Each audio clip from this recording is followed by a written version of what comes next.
Good day, everyone. My name is Jean Gerber, and I'll be your facilitator for our Road to Registration webinar, Navigating the Road to Registration Process with ECSA, Avoiding Pitfalls and Mastering Best Practices. Just some background about myself. I currently work for Da Vinci Consulting Engineers as a civil technologist with over a decade of experience in stormwater management, road rehabilitation, and maintenance of infrastructure. Through my career, I have developed a strong expertise in technical problem solving, construction oversight, and project management, ensuring that projects run effectively and deliver sustainable engineering solutions. Currently, I serve as an assistant route manager, where I oversee all technical aspects of road maintenance contracts and stormwater drainage assessments. I take pride in guiding engineering teams, mentoring junior professionals, and ensuring project execution aligned with technical and regulatory standards. My attention to project planning, budget control, and stakeholder communications help drive success and long-term infrastructure resilience. I also hold a national diploma and BTech in civil engineering from the Cape Peninsula University of Technology. My dedication to professional growth has led me to become an active member of the CESA YPF, where I chair the Western Cape Division, contributing to industry engagement and knowledge sharing. Additionally, my PMP certification strengthens my ability to lead structured project execution and make strategic decisions that enhance project outcomes. I approach engineering with precision, collaboration, and adaptability, constantly seeking ways to improve engineering solutions, and I'm passionate about mentorship and innovation. I strive to implement sustainable solutions that meet both technical, practical demands, ensuring progress in the field. So just before I go on to introduce our first speakers, I would just like to say thanks to our YP annual sponsors, especially our diamond sponsors, Zutari and Kaufunikiwa. So thank you very much for you. So as I set the scene for our presentation or our webinar today, it's an honor and pleasure to welcome you to today's webinar, where we navigate the road to registration process together. The journey to professional road to registration with ECSA is more than a procedural milestone.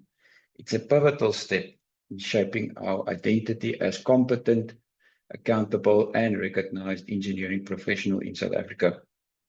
Yet for many aspiring candidates, the process can feel like navigating a winding road without signposts, acronyms, outcome-based reports, mentorship gaps, and shifting standards can all add up to uncertainty. This event is designed to demystify that journey, whether you are preparing your first submission, redefining your report for peer review, or unsure about the outcome of what 2.2 means. This session aims to share a light on the path ahead.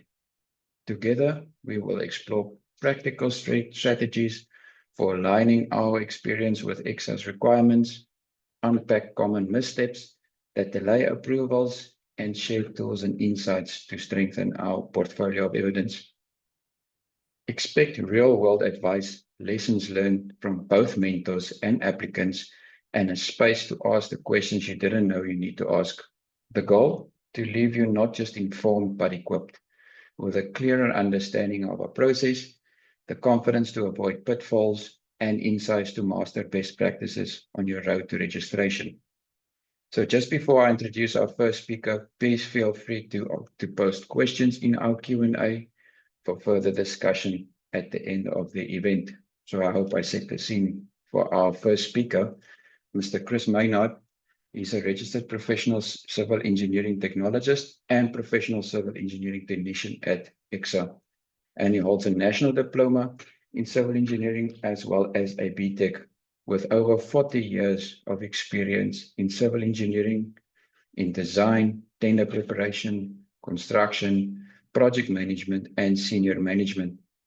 He is also an ECSA virtual panel member as an assessor, moderator, interviewer, and appeals for engineering technologists and disciplinary hearing for technicians, technologists, and engineers. He is also a member of the Institute of Professional Engineering Technologists as an honorary fellow, as well as the South African Institute of Civil Engineers, or SAICE, and as well Society of Asphalt and Technology. Sorry for that. That was a mouthful. But yeah, welcome, Chris. The floor is yours. You're going to share your screen. Okay, thank you for that introduction. Let me just get my screen up for you guys. Share, and then I want to go into slide. Oh, come on, come on. Let me just go back. Okay, welcome everybody. Thank you for that introduction, Jean. And as I've been introduced, my name is Chris Meinhardt, and that is there. But let's start. The first thing is that we're going to talk about the do's and don'ts when you're doing your application. This is very critical when you're starting your application. But you will start there. The first contents I'm going to talk about is where to start. What is the purpose there? Because I get a lot of questions there. What is the TERs and the ERs? Your do and don'ts on your application, because what I've picked up there over the years that I've been doing this, your do's and don'ts before an interview, and also for your professional review interview and your conclusion references. But this is also applicable for technicians, technologists, and for engineers who want to become. Okay, where do you start? The first thing that you start with, must I put my camera on or not? Yeah. The first thing you start with your ECSA policy document. This is one of the most critical documents that you have to have. And that's your RO2 STA PE PTP. And please ensure that you have the latest version. So you go to the website of ECSA to get that, and then you download your ECSA guideline RO8 CS guides PE PTPN. Now your PE stands for professional engineer, PT for professional technologist, and PN for professional technician. Now, both those documents you must study together in conjunction with each other and make sure which category you want to register in. Now, what I mean by category, are you going to register as an engineer, technologist, or a technician? Now, your ECSA policy RO2 is the APEPTPN. There are various tables that you must understand and you must study them. Now, the first one you have to do is you must read through is the summary or degree of responsibility. Now, that means from A to B. I mean A to E. So you got your A's, you're starting B's, you're starting to get a bit more responsibility. By the time you get to E, is you're practicing as a professional, but you're not registered yet. So everything that you do, if you're a professional and you got limited supervision, then your summary of qualification benchmarks that you will have to look at to see which one you've got. And then your test for complex engineering problem, that is for professional engineer. Test for broadly defined engineering problem, that is for technologist. And then illustrating that for the well-defined engineering problem, that is for technician. And then you got your comparative competency standards. That is your table 6. Now, this is a very good guide to use. And then you got your minimum experience and a responsible experience for professional engineering technologist registration, and then a minimum of experience and responsibility. Now, this is for more in the line. You got your benchmark, which I said up top there for technicians and technologists, but these are your tables that discuss if you have not got the academic qualification, what you can do, what we call the alternative route. If you do not study these two documents, RO2 and RO8, you will definitely on a path of failure. Now, these documents are available on ECSA's website below. Usually you go to the ECSA website, you look under the folder documents, and then you find all the documents in the relevant categories. These are the two documents I'm talking about. If you can see on your left is the RO2, on the right is your RO8. You use both of them to do your application. Now, what is the purpose of the TERs? The common mistake is that applicants do not really know what's the difference between a TER, which is your training and experience report, and your R is your engineering report. TER is where you put down your training experience you have completed over the years, which I call after you received your qualification. This I call your brag wall. Your engineering report, which is the ER, demonstrates your competency in solving an engineering problem based on your training and experience. That's where your TER comes in. Many applicants think the TER is your ER. Please take note what is an ER, the engineering report. But I'll discuss this later. That is what we're talking there is example that although it's for technologists, engineers, and technicians have got the same. Your training and experience report after your qualification and your engineering report. Now you add the TER is your brag wall, remember, and then your engineering report is to prove your competency. Now, do's and don'ts in your application. When completing your application, there are a few tips that you can do. Do's only use, this is very important, only use one period for outcomes 1, 2, 3, 9, and 10. They must be the same period. It's easy for you to follow, and it's also easy for the assessors and the reviewers to follow. Now, stay within the required word count and pages of your application. I get a lot of people that they do send the applicants sent in. They forget about the word count. They forget about the pages.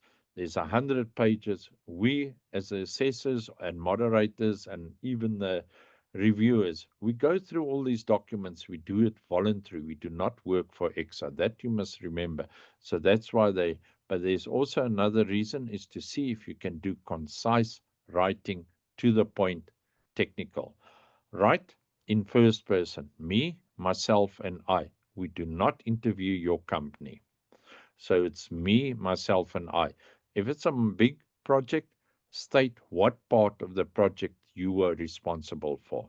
Write in technical terms. Do not write in layman terms. Write concise and to the point, as I said before. Check your spelling and grammar. It's very disheartening to take a document and you see the person has not checked the spelling or the grammar and they just carried on. Then you also start having doubts. When putting photos or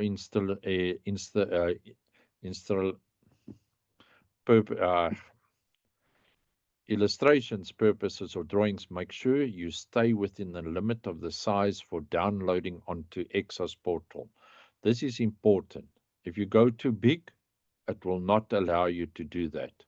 Read and reread your application to ensure that you're conveying the information correctly to the reader and amend if required. So you get your mentor, family, friends, and colleagues to read your engineering report and ask them to give comments. I always say also give it to your enemy because they will not be shy and they will be very honest about it. Don'ts. Do not exceed the word count excessively in your application for each section. Usually 10 to 15% is acceptable. Do not waffle to demonstrate your competency. This is where you come technically and you write straight and concise. Do not do name dropping like people and formulas. Usually when you do this, what happens when we do the interview, we ask you about it. And if you did a name dropping, you would not know what's going on. And you will not be able to demonstrate competency on that name dropping or even the formulas. Do not exceed the pages of your application. You can go a bit over with, as I said, 5 to 15%, but do not go excessively. Do not use any abbreviation, etc. That I pick up, it means the person is really not knowing what they're doing. Do not change the application form to the way you think it should be. Leave it as what ECSA has given to you on your application form. Do not add other columns in or take columns out. You complete your application form as required. Ensure your organogram is in black with no color, as a scanned copy sent to the ECSA are only in black. So that you must remember. Do not state in your application for engineering report you refer to period X of the TER. We haven't got the time to keep on running up and down. The same for the TERs. If you refer to Annexure X in your attachments, you complete your TER and that's it, and make sure that it's there. Do not refer to annexures.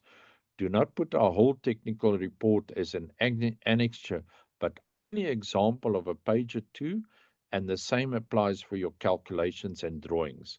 That is applicable. Check your, well, let me just check here. Sorry about that. I got lost here. Okay. Do's and don'ts before an interview.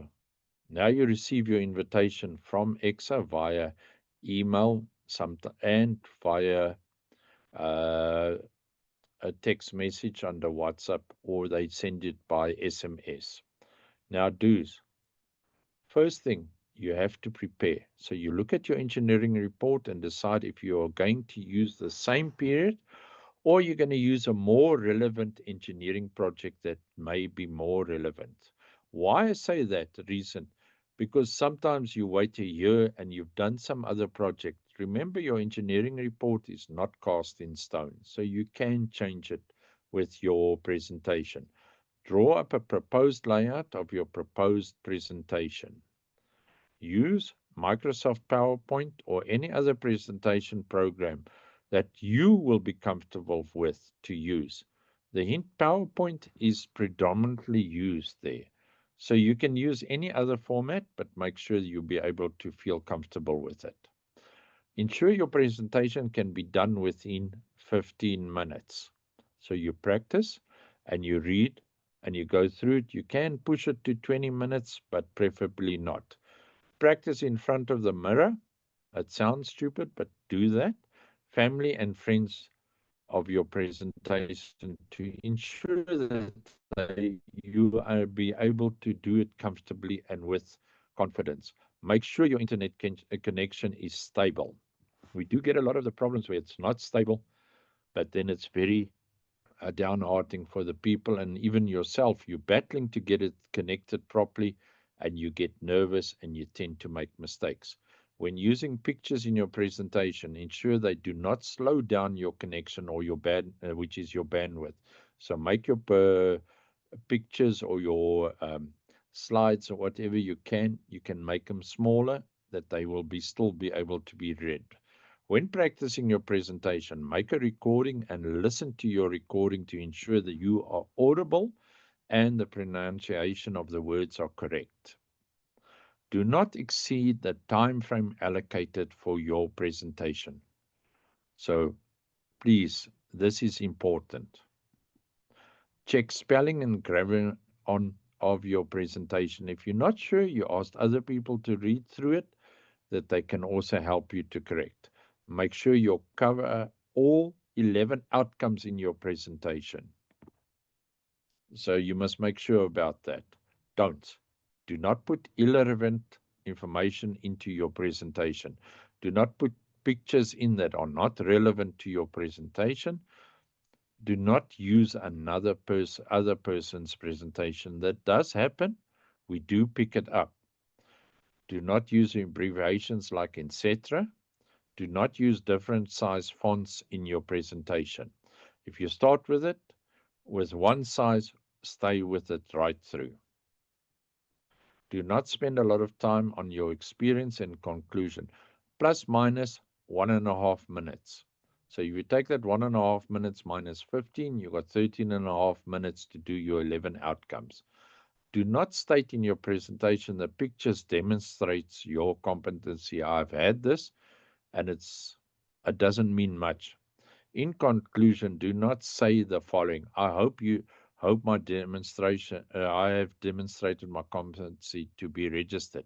No, just say thank you, any questions, and you shut it down. When doing your preparation for your presentation, remember you have only 15 minutes, as I just said. Subtract 1.5 from the 15, you have 13.5 minutes to do your 11 outcomes.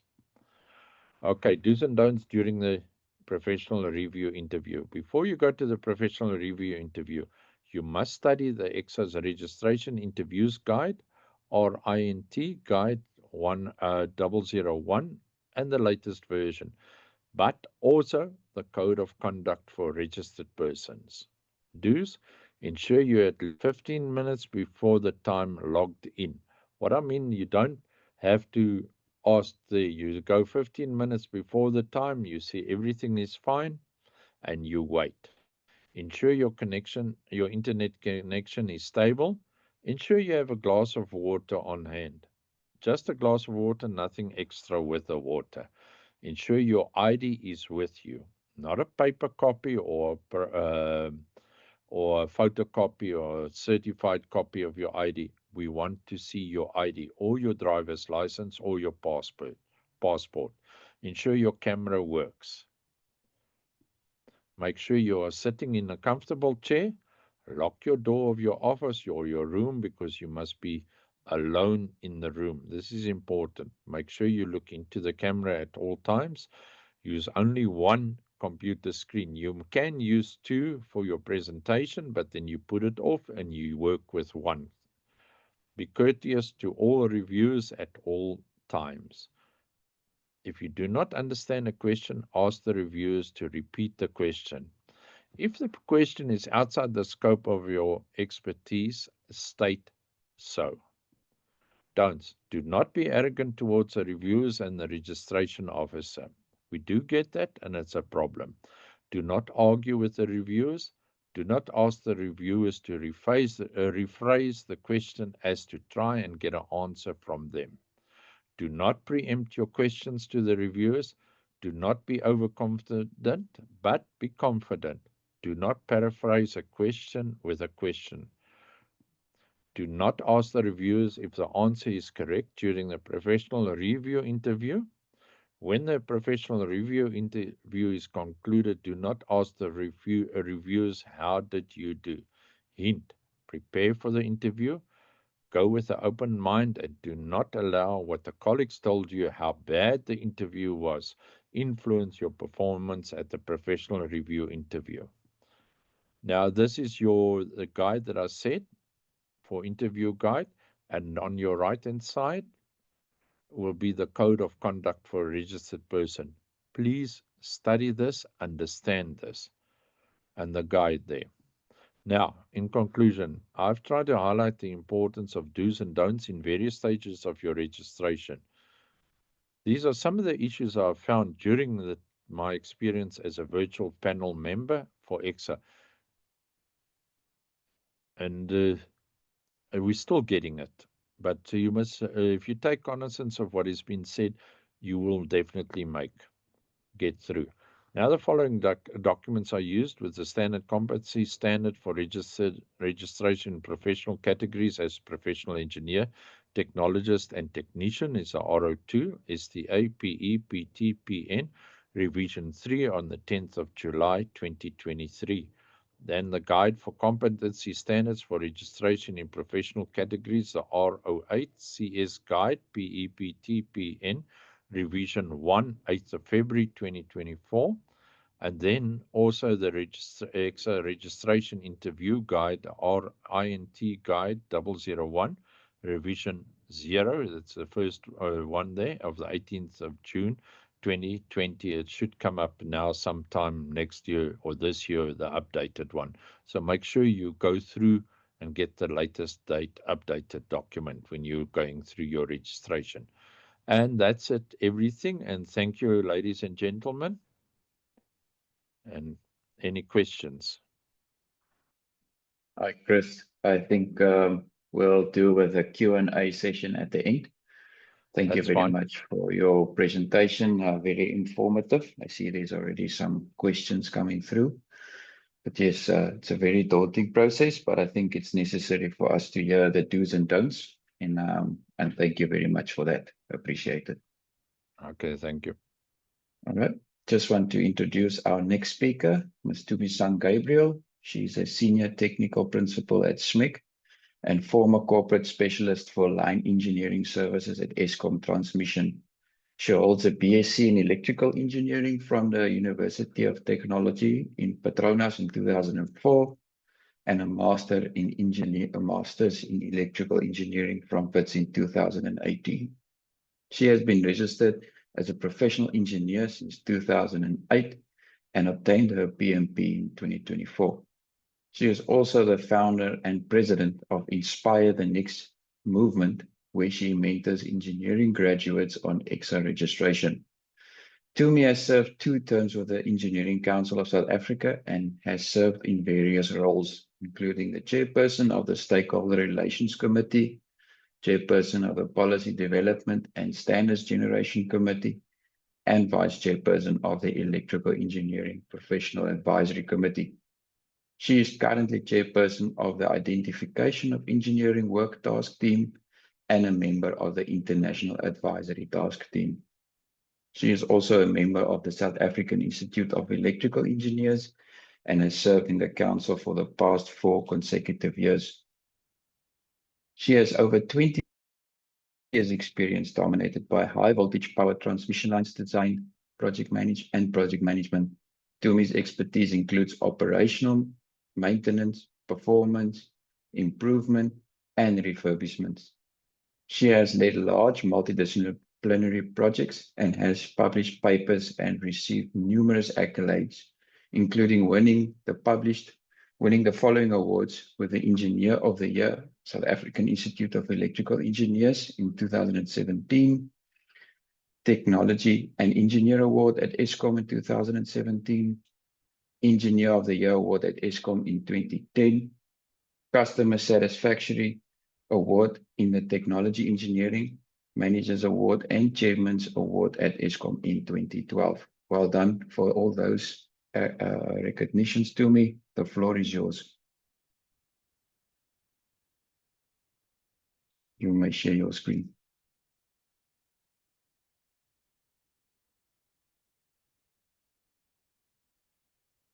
Hey. Good evening, everyone. Jean, can you just confirm if I'm audible? And my share screen is ready to go. And your share screen is ready.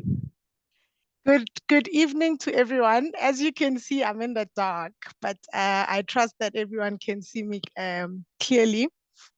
I'd like to first start by thanking everybody who's in attendance. I mean, an event is nothing without people attending. So today I have been tasked to empower you guys about mastering your interview. And I think most of you have seen on different platforms that I do master classes. So what I'm going to attempt to do today is like do a crashed master class. And hopefully by the time I'm done, you will be sorted with that presentation. I think this slide I'm just going to skip because I've already been introduced, but I wanted to give you comfort that I am a registered engineer. This is my contribution to ECSA. I think while I'm here, one of the things I wanted to mention is that, of course, in today's webinar, we are all aspiring to become professional. So whenever we go for our CPD courses, you need to know who is presenting. You need to just go see why is this person qualified to give you that advice. So here I just attempted to summarize my contributions to ECSA.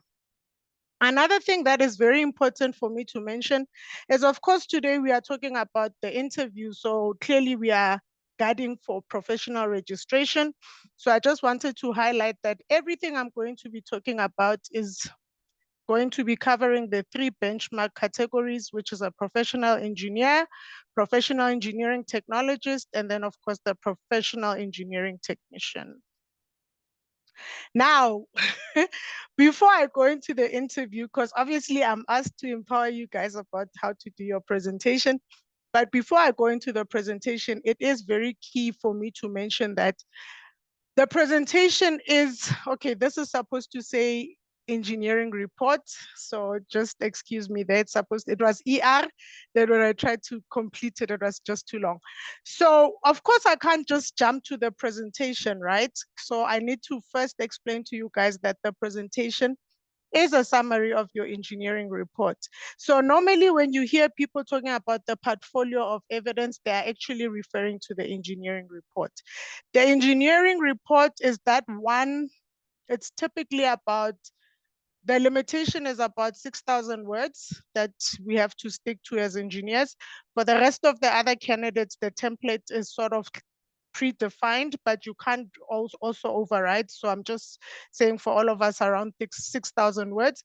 So when we are doing the engineering report, I want to emphasize, ladies and gentlemen, that you have done a lot of stuff. Remember, like, the minimum period that you can register with is 3 years, right? So in this 3 years, there will be a lot of problems that you have solved, right? But when you choose the evidence that you are going to use for your ER, I need you to focus on your most complex evidence. Number two, you have to ensure that you are fully responsible. The reason why I'm emphasizing this is because we have had candidates that choose some problem. Perhaps it is one that is complex according to their total portfolio. But when the referee report fills in the report, they say, no, this candidate was actually operating at degree of responsibility D. So I'm going to encourage you guys to go and talk to your mentors. After you have selected this evidence, just go and check with your mentor and your referees that they indeed do agree with you that you are fully responsible. There is nothing painful like having to redo the process because now somebody feels, no, you are not fully, you were supervised. Even if it's partly supervised, it will give you problems with the referee report. Now, the reason I'm stipulating this is because I have seen people choose random examples. So I think some of the candidates feel like more is better. And I know we feel like if we give a lot, we show off how much we can do. But for the engineering report, it is actually not wise to do that. So just go and choose the one that you can see according to your level descriptor. And when I say level descriptor, because you will see here, I'm using the word complex, right? But what I mean there is that according to your category, the one that is more suitable. So if you're an engineer, it will be complex. If you're a technologist, it will be broadly defined. If you're a technician, it will be clearly defined. Now, let's dig into this engineering report. Guys, you don't need to be giving more than one example per outcome. I repeat, per outcome. So remember, there is 11 outcomes. What I have seen, I've seen people write 3 projects. And remember, let's move away from the word projects. Let's talk about problems. I have seen people selecting even as much as 4 problems to give evidence against the 11 outcomes. Ladies and gentlemen, we cannot do that. The minute you do that, you are obviously going to be rewriting your TERs. So again, I am emphasizing this point where I say, go and choose your most complex one. Why? The most complex one is going to allow you to cover all the 11 outcomes. Now let's talk about my preferred method that I use when I mentor candidates. My first option, ladies and gentlemen, is always to choose a problem that you can extract on to cover all the 11 outcomes. Believe me, that is the best way to do it. And the simple reason for that is because when you do your presentation, it is a summary of the engineering report. So you can go and select that one, then extract it, to cover all the 11 outcomes. Now, the second most powerful way to do your engineering report, I must say, and in fact, it should be the first option when I apply my mind fully to it, because you will find that a lot of us in industry are actually solving engineering problems and at the same time managing the project. So if you are solving the problem, which is what ECSA registration is about, and then at the same time you are a project manager, it is actually better for you to choose one problem for group A, C, D, and E. And then for your group B and outcome 10, you can go and choose that project where you are a project manager. I think everybody who's tuned in should at least know about the 11 outcomes. So if you do know about them, you will understand why I am saying that. But I will touch a little bit more on that. Now, I also want to emphasize something. Out here as mentors, we go and review your reports. We may want to refine some of the things because we've been in industry longer than you. We may give you example of past candidates just for you to see, to remove the fear within you. But one thing you should never do in the engineering report is write things that you are not sure about. The reason I am saying that is because, of course, when you are writing on paper, and somebody is reading it, it may sound good, but you need to keep in mind that during the interview, you need to demonstrate competence, right? So if you are putting things that you are not sure about, you are going to get caught out. At the interview, they can ask you about formulas that you use to do calculations. They can ask you about procedures. They can ask you about limitations. They can ask you about safety factors. I think everybody is with me. So I am just cautioning you to not put anything that you are not sure about just because it sounds, some of these things, they really sound good to put down on paper. But if you cannot explain yourself, rather don't do it. Now that we know about the engineering report, and it is typically around 20 pages, give or take 15 to 20 pages, this very engineering report is the one that you are going to use to compile your presentation. The reason why I want you to treat it like that is because when the assessors take you to the next stage, which is the professional review, they have based the judgment on the engineering report. So you cannot go and let's say you submitted in March, your interview only comes in December. Maybe between March and December, you have done another problem which is more complex, which is more interesting. Ladies and gentlemen, you cannot go and use that problem.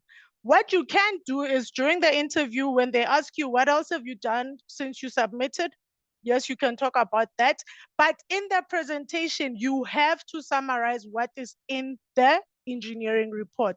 And this is why you saw me emphasizing that if you can use one problem to cover the 11 outcomes, you're going to be better off. The reason why this is critical, the presentation is limited. The minute you jump 15 minutes, you can just go home and understand that you have failed. I have had people come to me and say, my colleague told me the reviewers allowed her or him to go for 20 minutes. You know what? We don't have the same type of luck. So if somebody else was allowed to do 20 minutes, that is their luck. But 15 minutes is the law. And I also want everybody to understand that 15 minutes is not a benchmark that was decided by ECSA. It is a benchmark by the International Engineering Alliance. So all the members of this body, this international body, are complying to the 15 minutes. Another thing that all of us need to keep in mind is that all these councils and everything that is done that is regulated gets audited. So I would caution someone from jumping this 15 minutes. Now, let's go to the presentation. Remember, in the engineering report, unlike the TERs, we have to cover all the 11 outcomes. I've seen people who say, the application's got a template where I've put all my independent professional development. Why must I repeat it in the ER? Ladies and gentlemen, your engineering report has to be all inclusive. So what I mean by that is that you have to go and take the IPD that is relevant to the problem that you've selected and capture it in that report. Similarly, when you do the presentation, all the 11 outcomes have to be covered.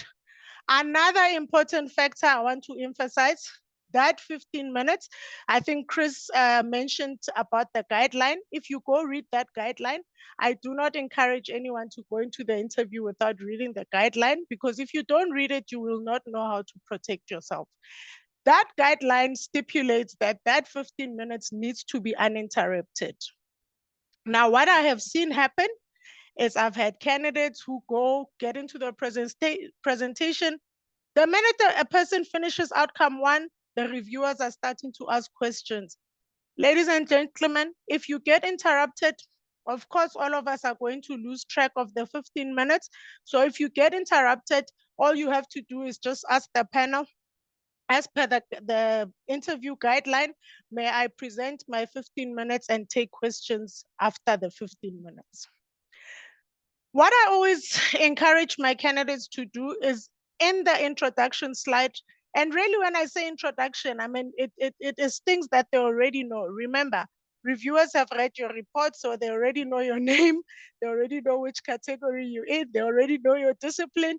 They already know your sub-discipline. They already know your area of competence.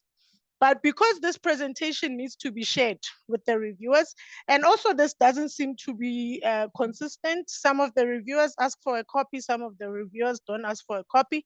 But just for protocol, I ask for the candidates to have an intro slide. So in this intro slide, please put a picture. If people are auditing, let them see who you are so that if they compare it with your ID, you know, the ID on the application, they can see that it's the same person.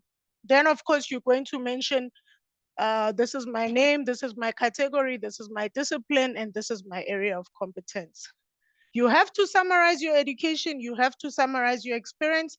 And then, of course, one of the things that is a little bit, I would say, beautiful, or it's an advantage about the new registration system, is that it is based on the 11 outcomes. So a very sober way to ensure that you have done the right things is just to address the 11 outcomes exactly the way ECSA has put them in the documents. So I say go and create a slide per outcome. Now let's talk about how are we going to go about doing this. So remember, we're going to have an intro slide. The second slide is going to talk about your education. This is how I recommend that you present your education. If you happen to be somebody, let's say by the time you get registered, you hold a BSc and an MSc, you're going to put them there. 1, 2, what is the qualification? When did you graduate? Which institution did you get it from? Ladies and gentlemen, in the education slide, we do not put things that we are currently studying. We have to put things that we have completed.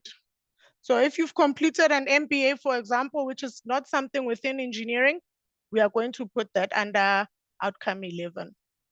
Now, when it comes to the experience overview, this is how you are going to do it, ladies and gentlemen. Remember, you're going to have 2 separate slides, but for the purpose of today, I've just put the tables in one slide.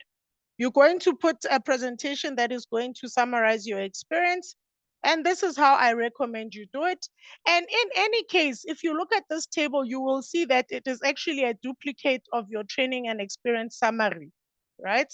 So for those who haven't looked at the application, at any given time when you start your application, you will see there will be a document called training and experience summary.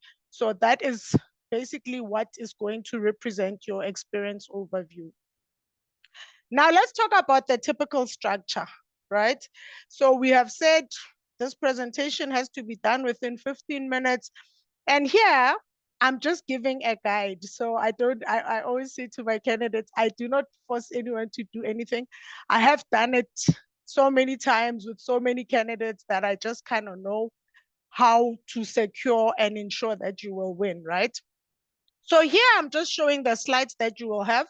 So you will have your intro slide. And also I thought I'll just go as far as showing you guys, like a limit, in terms of time, the limitation that you should avoid skipping. And obviously, depending on the problem you've selected, it will vary, it will vary. For people, it will vary. But you will see your introduction, 10 seconds is too long. Education overview, most of the people are holding just one qualification, so 10 seconds is enough. Now, the experience overview is one that catches a lot of candidates. I'll tell you, candidates that normally have changed companies or like are job hopping, they will get caught at this slide because they want to explain, I worked at here and then I left, I went there, I did this, I changed from transport and then I did roads and then I did. Ladies and gentlemen, I don't know how you're going to do it, but for your experience overview, I would recommend that you keep it within 20 seconds, and it is possible to do. Now, the next batch of slides are going to be the slides that are going to address the 11 outcomes. And I would like to say outcome 1 is going to be the one that is going to either, like bless you or kill you, because Okay, so in this class, we cannot even talk about how outcome 1 rolls out into the rest of the 10 outcomes, but outcome 1 is actually the driving outcome. So you need to do a lot of justice to outcome 1. So typically you will see for the reviewers to get a good feel that, you know, the problem was complex, you know, it is not a routine, repetitive something. It was, you know, it needed you to apply sound judgment. You know, you could take up to 3 minutes, you know, talking about outcome 1. And definitely you're not going to be able to do outcome 1 with 1 slide. I have never up to now seen any candidate who's done 1 slide, but it is possible to do 2 slides and even 3 slides.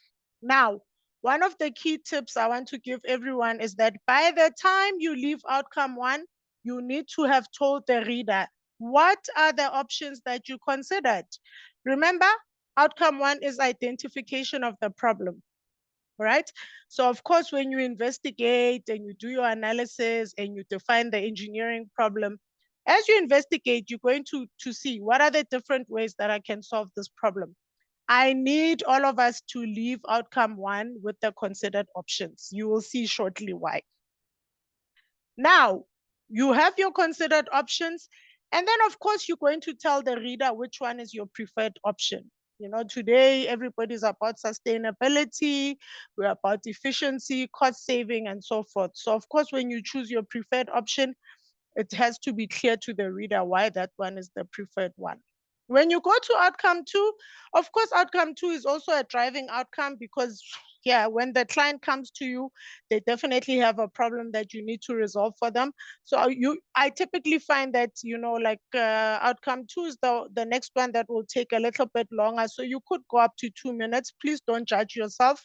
And the reason for this is because outcome 2 is almost like when you do your masters, you know, like if you really want to make the reviewers happy, be transparent about how you formulated the solution. So be clear about the methodology, but now you're going to focus on the preferred option, which is the solution, obviously, that you solved in industry, right? Be clear about what you did. I calculated this, it fed into that, and that is to calculate this, and this was limiting that. So all I'm trying to emphasize is that outcome 2, because it is a solution that actually solved a real life problem, the reader needs to understand how did you get, you know, to that solution. Outcome 3, honestly speaking, outcome 3 is one of those sort of giveaway outcomes in terms of saving time. But depending on your category, you know, it is very ideal to have an example of a calculation. So what I tell my candidates to do is that, you know, slide 1, really outcome 3, the reader wants to know which theory did you apply. So this is things like the textbooks that you read, the software that you simulated with, the guidelines that you read. Remember, ladies and gentlemen, there is a difference between a guideline and a standard, because a guideline is just a preferred way. Like it's when a client says, you know, to make me happy or to, you know, to save yourself wasting time, go do my report this way. A guideline is something that is not cast in stone, but it is, you know, it will get you to the price quicker. Then for slide 2, it is a slide that I do encourage everyone to have. So you will put the calculations you've done to solve the problem. But when you are presenting, 15 minutes is not a long time. So you're not really going to go and elaborate too much on it. You will tell the readers, you know, to calculate my what I use this and that. I followed the what guideline, and then slide 2, this is the calculation that I have done. Yes, to me. Just giving you a little heads up. 5 minutes left, so let's see what we can do. Okay. All right. And then outcome 4, ladies and gentlemen, is a straightforward one. What are the activities that you have managed? Outcome 5, try and go divide it into verbal and written just to make sure you don't miss out anything. Outcome 6 is about impacts. There's no solution we can do in engineering that will not impact people. So you will see, you need to just do some good justice to it. Outcome 7, there's nothing fancy there. It's just to tell the reader which standards you comply to. Of course, if you solve a problem without compliance to standards, you have failed. Outcome 8, integrity. 9 is one that I'll waste a little bit of time on.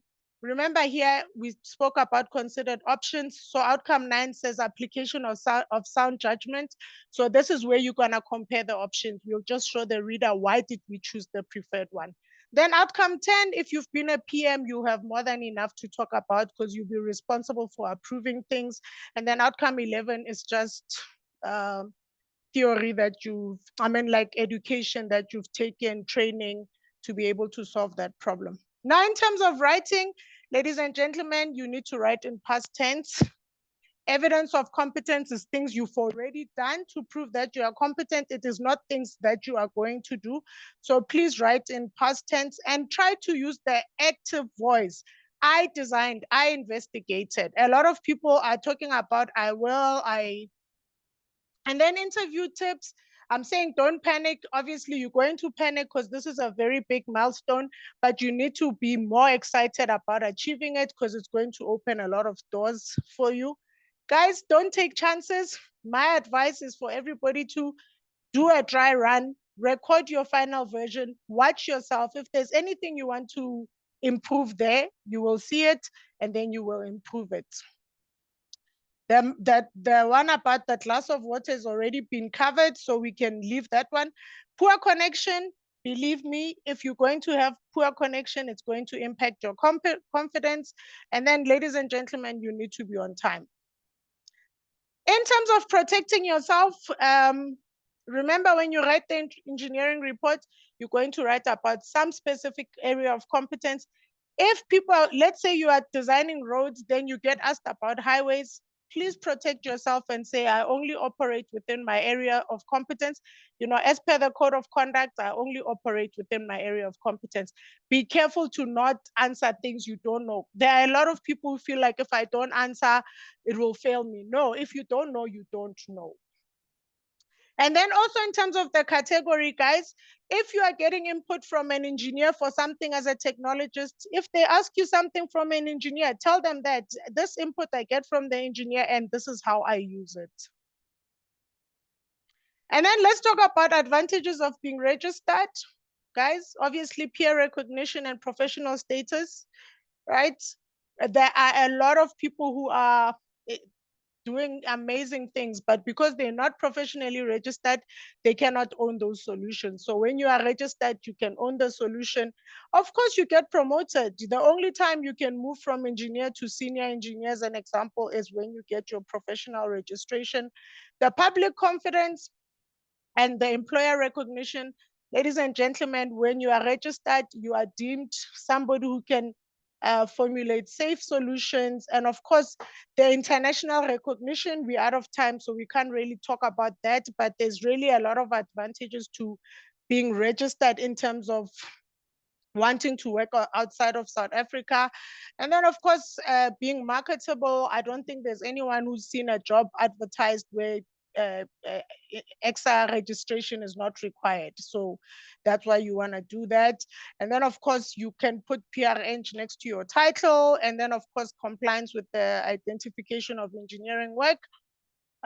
Since this was commissioned, I think we all are aware that if you are not registered with ECSA, you cannot actually practice or formulate engineering solutions. And then just in closing, I think there are people who say, if I'm not registered, identification says I cannot do work. No, it does not actually say that.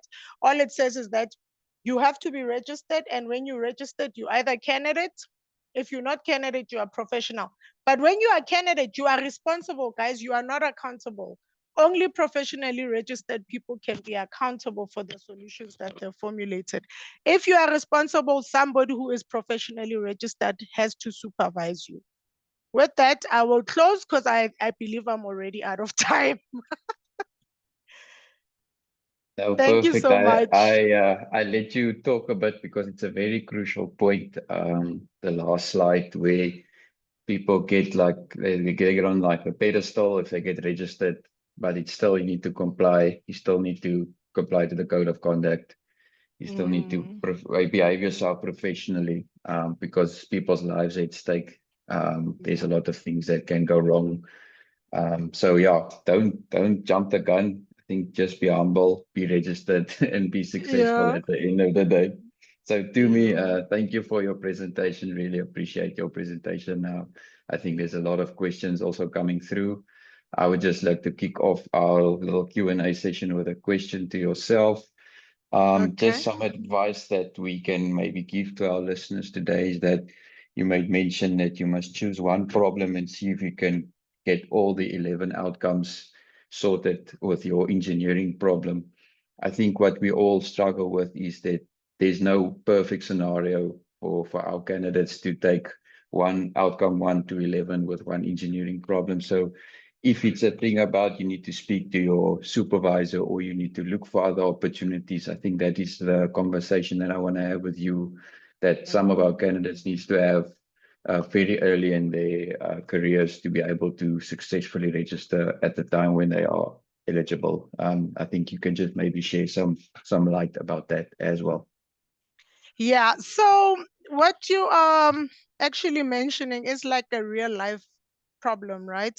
So there can be a case where someone uses one problem for outcome 1 and then another problem for outcome 2. And the simple reason for that is you might find that, like, let's say, for example, somebody who's looking into feasibility. Of course, they're not going to do the solution, right? So if you find that one problem is more suitable for investigating, analyzing, and defining, and then another one you are more responsible for the actual solution, you can actually use those problems.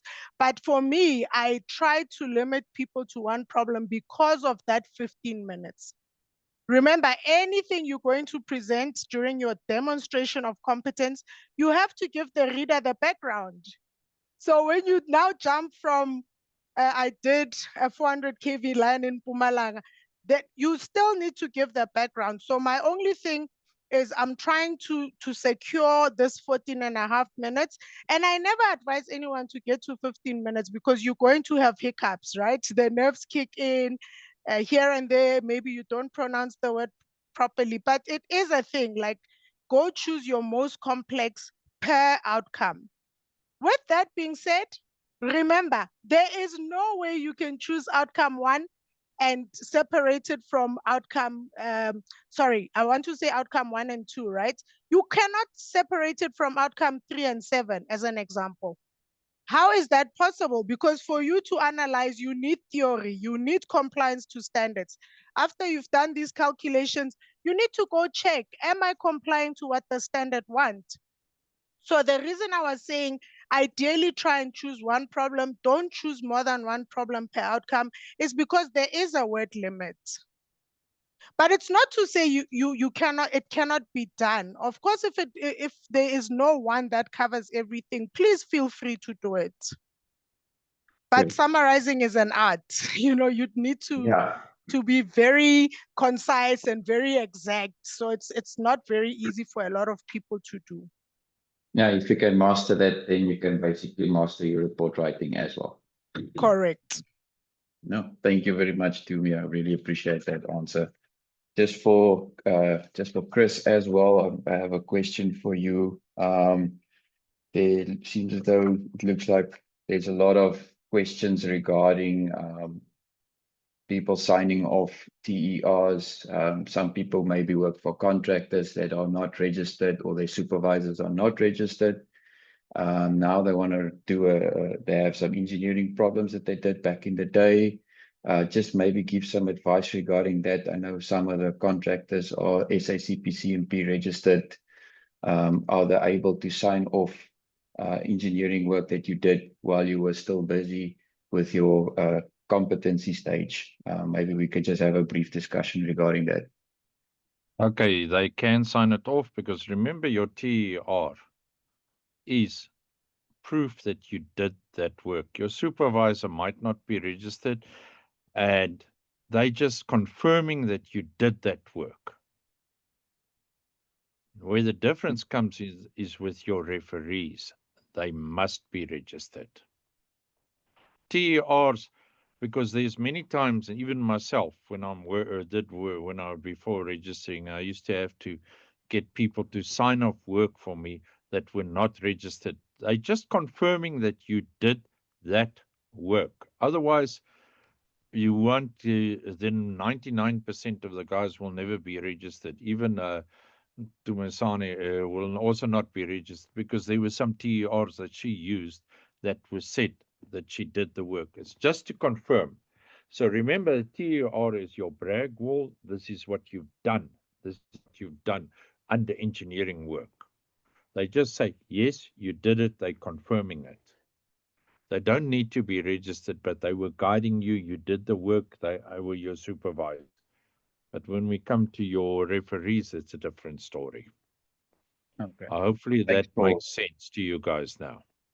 That definitely answers the question. Thank you, Chris. I really appreciate it. So let's jump into our first Q&A session. I see there's a lot of questions coming through. Let's go to number one. I see that there's my engineering experience spans over multiple disciplines. I initially worked in bridge engineering and later transitioned into building structures.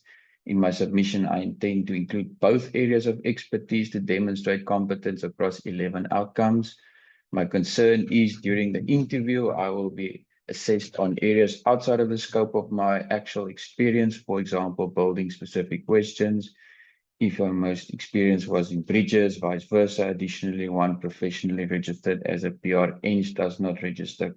So I think the point that he's trying to make is where you need to stick to your strengths. If you have a multidisciplinary experience that you have, I think, Tumi, you're on this one. Let's talk about that question. Yeah, this one is very important. So that word discipline, I don't think he's using it correctly. You actually, if you look at the code of conduct, you cannot work across multiple disciplines. Why that is critical for all of us to understand is because your discipline is defined by your education. So if you have a degree in civil engineering, you can only practice as a civil engineer. You cannot go and do electrical or mechanical, but because jobs are scarce, people do end up doing this, but now we're talking about ECSA registration. So I think what the question is referring to is multiple area of competence within a discipline. That is a real life thing, and the code of conduct does actually allow it. So I've had candidates, for example, who are civil, they do water, roads, and even waste infrastructure within one project. You can write about all of them. Again, the problem is going to be when you are presenting. How are you going to do justice to 3 areas of competencies? So that is why I am encouraging people to choose your most complex, the one that you are most responsible, the one where you have the best understanding, because people interviewing you may be working for 20 years, 30 years, so they can ask you anything within that area of competence. Another thing that candidates should take comfort in knowing is that, the engineering report is I think a good word is portfolio of evidence, just giving the reviewers comfort to say, yes, we are happy you can do safe solutions, but the rest of everything you've done is in the TERs. So the candidate is now almost wanting to duplicate the TERs. And that's why earlier on I was saying, you don't need to have more than one problem against one outcome. And that's what people do. For outcome 1, they've got 3 examples. Outcome 2, I know it feels better. It feels like the more I give, the better I am, but actually it's going to be a trap. Everybody just needs to say, when I write this engineering report, how will I translate it into 15 minutes? If you do it like that, you are going to win. It's not to say it's wrong, but it's going to trap him because he'll never be able to cover everything. Just take the most complex one. Oh, great answer. Thank you very much for that, Tumi. Appreciate it. I think as going down the chat, I'm just trying to filter out some of the questions. I think, Chris, let's see if we can throw this your way. I see the anonymous attendees do the other outcomes that are not 1, 2, 3, 9, and 10, which don't have to come from the same period, have to be done at a level of responsibility E, or can it from other periods where I covered those outcomes at a lower level of responsibility. I think let's talk about you being able to do responsibility number under category E, and how we need to write about that. Okay. All right. Let me just say outcome 1, 2, 3, 9, and 10, they're your critical ones. Then your outcome 4 is basically your project management one there. That is not at level E, that's usually on level D. There you must understand engineering project management. You don't have to understand it like a project manager. You must understand what you learned in your engineering there. That I call engineering project management. You must understand how the project is come together, how you can put it out, and what is the requirements there. And how do you control your project? What tools do you use? Because many people say, no, I do project management, but they don't really know what they're doing there. Then when you come to level 5, that is your presentation. I mean, outcome 5. That is your presentation mode. But usually when you do your presentation of the 15 minutes, there you usually get to see, yes, I can communicate. That's your communication. Then when you go to 6, is also on that's level E. You can use another project there if you're not comfortable with your project. But this is social. This is stuff that you need to work. Any of your designs that you do, has it an influence? Does it better the life of the people in the area, of your communities? What cultural issues did you find there in it? How did you solve it? Is your technical engineering design, does it take cognizance to what you want it to be there in technical engineering? Then we talk about environment. Do we protect the environment? Yes or no? Is it going to be an environment problem? Yes or no? These are the questions we must understand when we're doing design. Then when we come to outcome 7, that's the legal. What legal issues do you have there? What does your design fall under? You know, a lot of people, they just write, occupational health and safety. Yes, that's a small aspect, but what about your designing? What did you use? What bylaws did you use? What regulations did you use? Why did you design it? Because if you're going to go and design something that is going to be environmentally not correct, if we're going to cross a waterway, we have to know about the different laws that is applicable. Even electricity has to know about that. The cables. We can't just go and do what we want to. There is so many laws that we have to understand. Now, a hint I can give to everybody. If you look at RO8, at the back, at the annexure there, on one of there, they bring out all the laws that are applicable, but there are some of the laws that you have to also. It's a guideline, but you have to add in there too. Then we come to outcome 8. Now, 8 is ethics. That's where your code of conduct comes in. There you confirm that you understand and you converse it with the code of conduct. Then you must understand what area did you get in your project or any other project you had an ethical problem. I'm talking about an engineering ethical problem, not a problem where the laborers got fired or the laborers are striking. That is not an engineering problem. It's an ethical engineering problem. If you look at your code of conduct for a registered person at ECSA's code of conduct, you will go and look at section 3. There you will find a lot of the examples, not examples, what you're allowed to do, what you're not allowed to do. Your code of conduct is a legal document. Then 9 and 10, we've discussed that. But there you can use any of those other projects. But remember, keep to 1, 2, 3, 9, and 10 with one project that's easier for you to handle. We call it periods or we call it a problem. But stick to that. then the others you can use of there, whatever. But if you're very good at your understanding of your project and your problem, you will be able to cover the others on the lower there that will also be valid on your project too.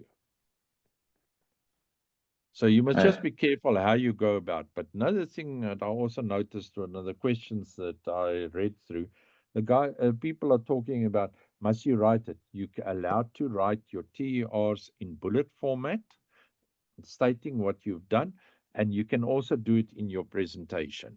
That saves you concise, bullet form, it goes easier. And we, Thanks, Chris. as what you call another item I would just want to bring up, we as assessors, we allow the people to go over 15 minutes because sometimes the people have got speech impediments, they've got some problems of pronunciation, they're not used to the home language of English.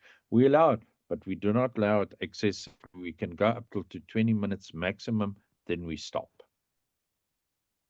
But if somebody's practiced, they usually finish it before the 15 minutes. Yeah, thanks, Chris. Appreciate that feedback and thanks for that tips. I really appreciate it. And thank you for going through the questions and filtering out your own answers. I really appreciate it. So I think there's another thing, what happens a lot, and this happens with not just with technologists, but also with engineers. The people get put in management positions. Now what happens is everybody sits, I'm now in a management position. I don't do designing. I don't do solving of problems, engineering. That is crap, because in the first place, you're doing it. You're sitting with a design that is given to you. You go through it, you look at the principles, and you make sure that it is there. If it's not right, you actually go and come with the alternative. That is designing also in a manager. If you're a manager or you're just ticking off the tick boxes, that you don't. You actually look at the design and you make a decision. Yes, it is correct. Why is it correct? That's what you need to tell.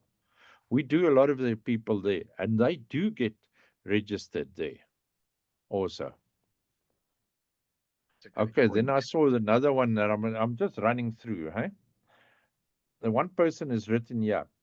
I'm registered as I'm going to register as a civil engineer or civil, but my one referee is mechanical.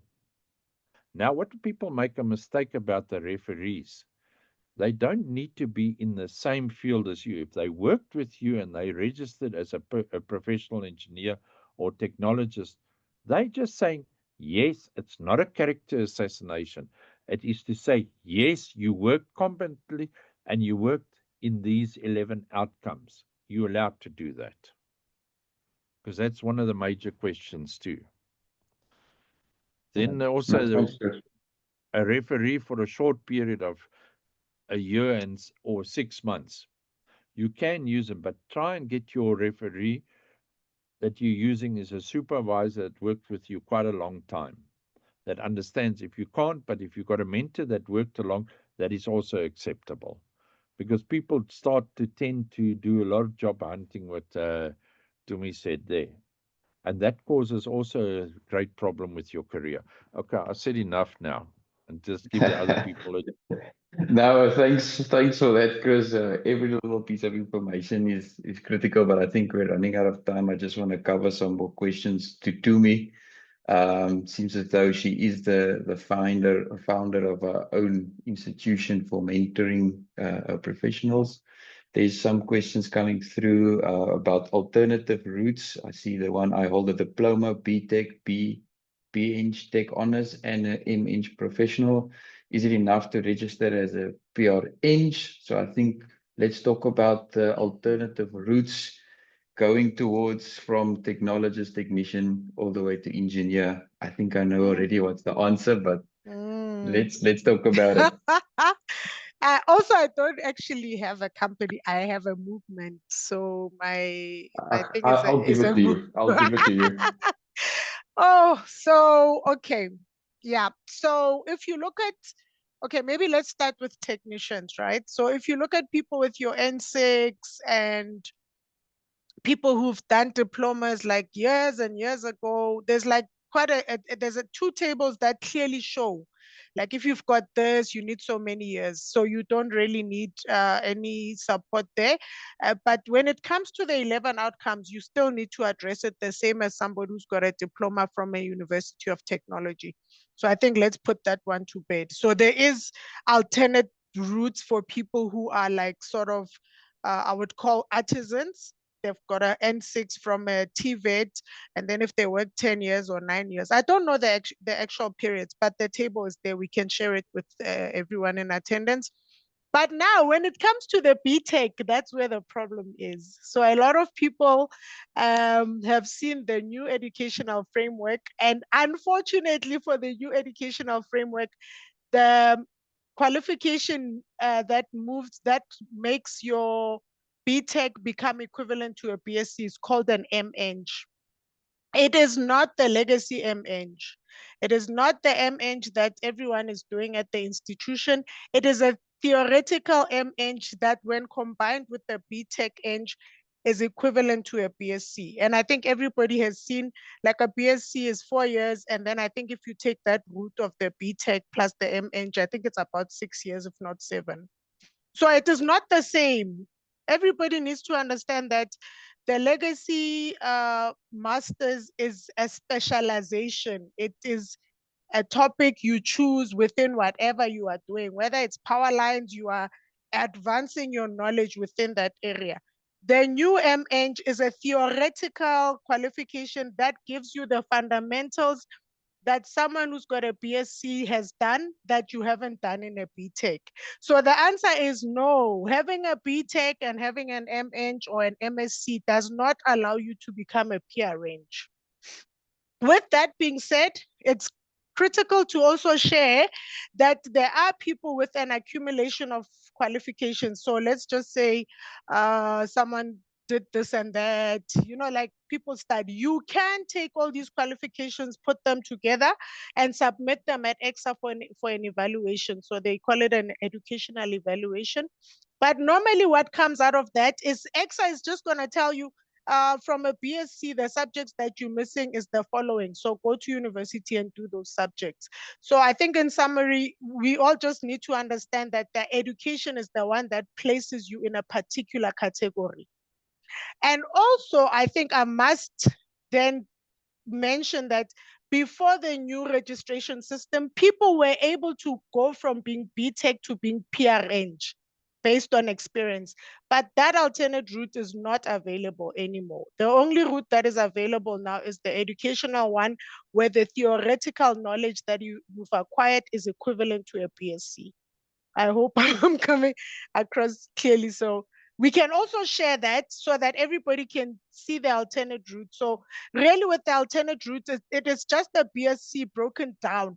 It's just broken down and it just takes longer for you to finish that whole theory. No, I hope great. that is helpful. Yes, definitely, 100%. I think it's very helpful. I really appreciate your feedback. I really like the way that industry also changes, that you don't do easy routes anymore. Because if you do the easy routes, then you're not going to be qualified. I think that is very important to say as well. I think maybe Chris, you can elaborate more. I also have another question for you, but let's post that for later. I see there's one where they talk about the experience. When do I write my TERs? From when? Is it my first qualification? Is it my second? Is it my third? I think let's just shed some light on that. I know experience is experience after your first qualification. So I think let's talk about that for a moment. Thank you, Chris. Okay, can you hear me now? Yes. Okay, your qualification, if you look at your qualification, they've made a difference there in your document. So you got your 2 forms there, your TEO and your TER. Now, TER, they said if you've got more than 10 years, you usually take the last, from your qualification, you can take back to 10 years. And then you do your basically like 7 years that you do on your TEO in a summary. And then your last 3 years, you do it on your TER form. There. So basically, that's what it is there, because otherwise you're going to sit with what 50 or 60 pages just on your TERs if you've got an exceptional a lot of experience before your registration. So that's why we have to limit our applications to a maximum of 50 pages. So that's what it is there. So that's basically that is there. Thanks, Chris. Can Appreciate I, that. I think, Chris, can I yes. kindly add to that? Because there is a one problem that does come to my table often. So for the people who do a diploma first and then a BTech later, and then just go straight to register as a technologist, those people need to understand they need to write the technician experience also. So it is Yes, from that's the, what I'm from, finding a lot there. The yeah. people don't do that. I've They spoken don't, to many yeah, of there. And but correct, then you can write the technician one in a summarized format on your correct. TEO. On the Your TO, yeah. TER, you put it there. But the trouble there is, let me say one thing is ECSA is there on the engineering side. They're starting to think about bringing back for the engineers to say persons that have got over 20 and 30, basically 20 years of experience after they got their diploma or their BTech, they got 15, 20. They're thinking about bringing that also in the format for registration as a PER, because that it was previously like that, and and then there was a few, but it's a whole history that I know about from 1971, where certain engineers said, no, you're not allowed to, because you get a lot of people that are very highly experienced, they understand the principles, they should have become PRNs, but yet they are limited. And then I've also had interviews where technologists have come in, they've just had their matric that they had, but it's about 20, 25 years ago. But the level of experience they picked up is to the level of the technologist. And they do get registered without formal education in this academic, like following the academic route. So they are starting to, we do it getting technicians and technologists. That's why you go to your RO2. It explains it very nicely there. So they're thinking about bringing that in, and I think you know what I'm talking about. Yes. No, 100%. Thanks for that, Chris. But Anything to add to me? what I'm going No, to no, say is, no. I think I'm in agreement, and that's why I was saying for the technician, there's a table. There's two tables that clearly show every route that you. The difference is that how long have you worked, and obviously the type of problems you solve. but then Because you follow it in your alternative route. But where the people make the mistake, the applicants, in the alternative route, they never fill the alternative route area problem on the application. If you look at that, it's outcome 1, 2, 3, 4, 5. Those 5 you fill in. okay. But you don't fill it in on your regional engineering report. Because remember, on the engineering report, they're looking for you for your formal education. Outcome 1 to 5 is formal education. But when you're going to the alternative route, you must prove to it. It's put the same way, but it's in a different format. So you need formulas, you need that. A lot of people, I see I'm just going to jump in about something there. So they're talking about what I call about name dropping and formulas. You covered that also. People say, I've worked with this doctor and that, and this is a formula we worked with. And when I do the interview, I say, okay, you know the guy. Tell me about him and what did he teach you? But the only trouble is I know most of the people in the industry also, because I've been long in the industry. So you know what those people, and then you start listening, then this guy is waffling about things that he doesn't even know about, but he knows about it. And that's not right. That's what we call name dropping and formulas. If you ask somebody a formula, you must know. If you say you're using the Darcy Weiss formula, you must know that you can use it. You must be able to say where you applied it and what it was for. If you don't, then we know you're lying. It's nice to write a lot of things there, but when the fruit comes there in the interview, that's when you got the problem. Yeah, if I can add there, Chris, that's why, because we find that, because naturally when you've passed the EA, right, the written assessment, a lot of people are like, but why am I failing at the interview? They're not understanding that at the interview, you have to demonstrate. You have Yeah, to but let me say what's the demonstrate. difference there. A lot of Yeah, people make the mistake. Now we don't have any more EA interviews at all. correct. So what we have is a experience appraisal, appraisal, the experience you do, but that is an indication. That is a desktop, and this is what people don't understand. It's a desktop investigation. What is there? We work on that evidence. So that is there, prima facie. It's there. It's there. We're working with that. We don't phone the person and say, "Listen here, meneer, what you wrote here." We're Yeah, working with that evidence. But now, yeah. when you come to the interview, it's not indication anymore. It's demonstrating. You have to demonstrate what you've done there. Mm, mm, And mm. another thing, I know you made the statement that it's always cast in stone, your engineering report. Not really. It's a living document, because I found people, they came up with me in our interviews, they came with a document there with an engineering report, but they talked about a latest project where they covered all the outcomes. They went through. So just be careful on that. But if it's Yeah, a month or two back, but if you get yeah. 6 months, at the moment, the interviews are taking a year Mm, now. In a year, they you can do. do. And also, what I find too is lately, some of the people that are applying, they've done jobs 8, 9 years ago, projects. What did they do in between that time up to now? You can't evaluate them. Yeah, that's a very good point, Chris. And I think it must be as relevant as possible. But I Yes, think you can go 2 years back and that, because you may be working on a major project where you can't discuss too much about it. yeah. No, thanks, So Chris. it I think must be we relevant. we we Sorry ran if out I'm of taking a time. bit over. Sorry there. I don't want to take No, over. no, we But all I've been doing just this now seeking. for 8 years now, and I've seen all of it. And we get, I don't know if you've done any interviews, to Masan. No, I have, but predominantly in the legacy system. Yeah, but the ones now, we get, I call them politicians. Now, what I mean by politicians, and I see everybody's laughing, these are the name droppers and formulas, and they don't give you any technical information. It's all hanging here general. Mm.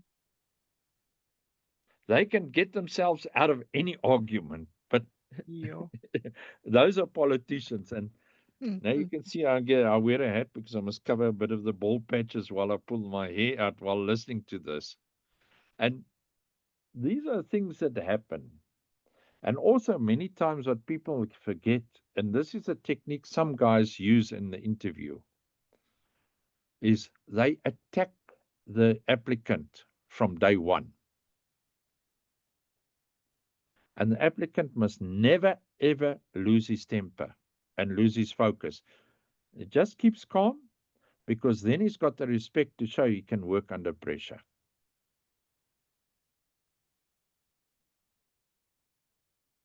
That's what you have to, people must be careful of.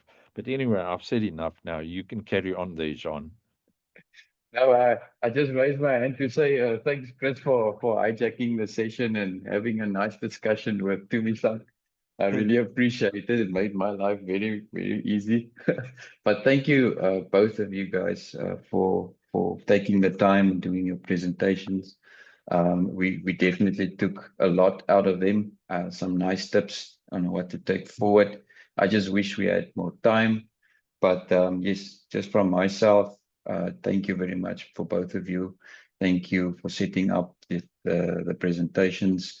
And yes, I would like to just end off our session and thank everybody for attending. We had a nice attendance. We actually went up to 172.